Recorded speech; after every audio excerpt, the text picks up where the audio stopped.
right. Hello, friends, and welcome back. Happy Monday and day 3 of Scotchmas. Woo! What do we have on deck today, Cor? Glen Scotia 15. It's a Campbellton single malt. We have been there. We have. We didn't get to do the tour, unfortunately, because the tide was taking too long to come in. So we were stuck on our island waiting to walk into town. You know, there could be worse things. Yeah.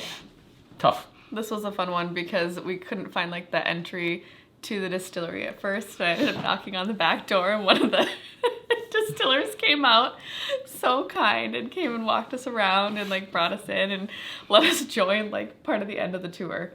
So sweet little company.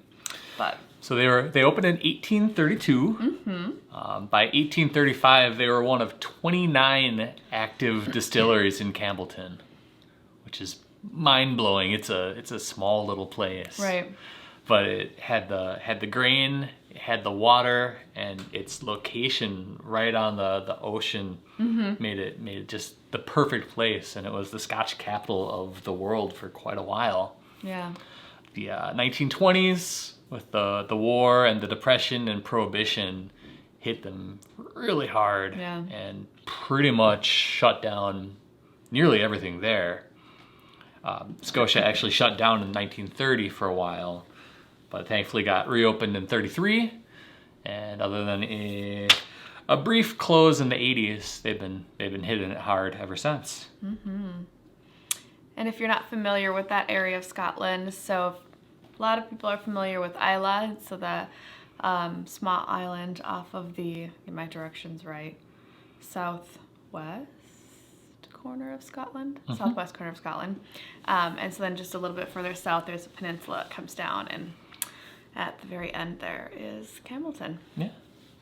And we've got a nice little pinpoint on the map that you'll see of where the distillery's at. Check it out. In this sweet B-roll.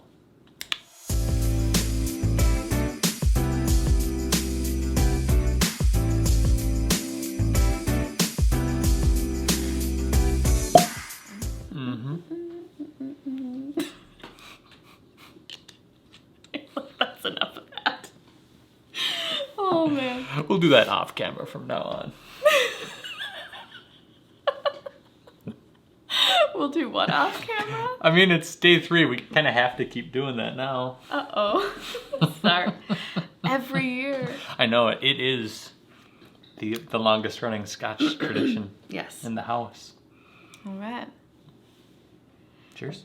Cheers. That's a good one this time.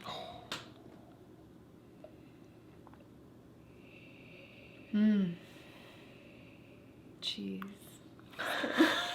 Just think of the Glen Scotia cheese.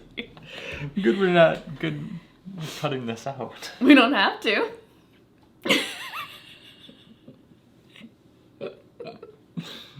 Well, now we have to explain. There's a local Campbellton cheesemaker that takes whiskey from various distilleries and makes special aged cheese using their Scotch. So we were able to get some straight from there. Yeah. Had some Lafroig cheese as well.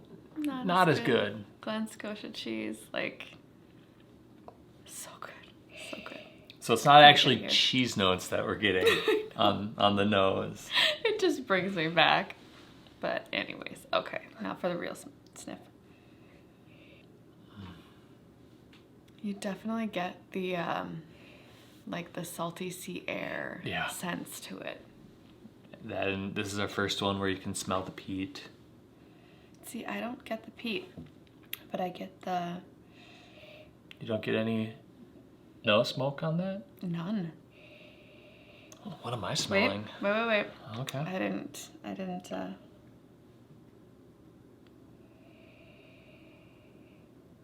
Okay, there's a hint. Now it's time for the taste.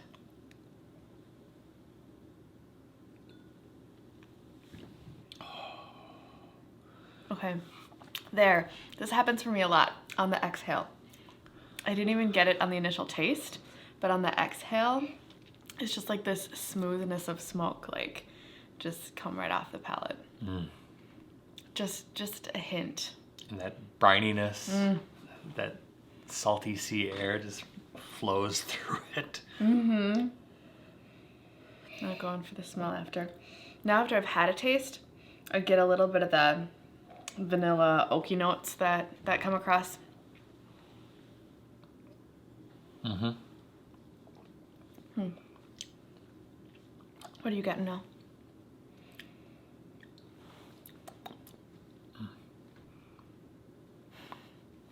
Almost lemon pepper. That was a scent I could not pin down.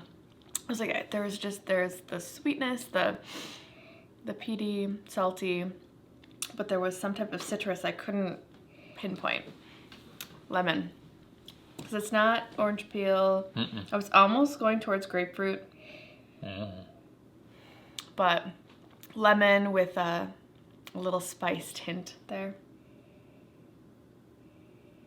And then the maltiness rounds it out. Oh, I love this one. This one, I think it's smoother than what I remember. Wait, have we had, I can't remember if I've had Glen Scotia 15 Best. We've had the 15. We got it on Burns Night a couple of years ago. Oh, right. Which was delicious. What percent ABV is this one again? 46. We have a special edition rum cask finish one downstairs that we've barely touched yet. We're saving that for special occasions. Yeah. That's pretty much. We've promised a couple people that they could try it when they come over next. So eventually we'll get to open that up again. Maybe we'll just do a tasting here. Get to open it up virtually. And then they could just watch. Use your imagination.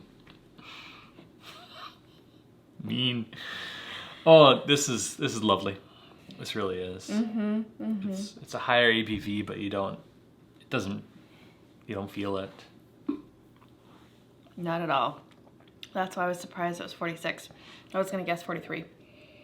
They say fruits and apricots and all that sort of stuff, and I'm not getting that. That's just salty with a little bit of lemon. Or like how they say plump fruits. Like, how can you tell, like, the fullness of the fruit?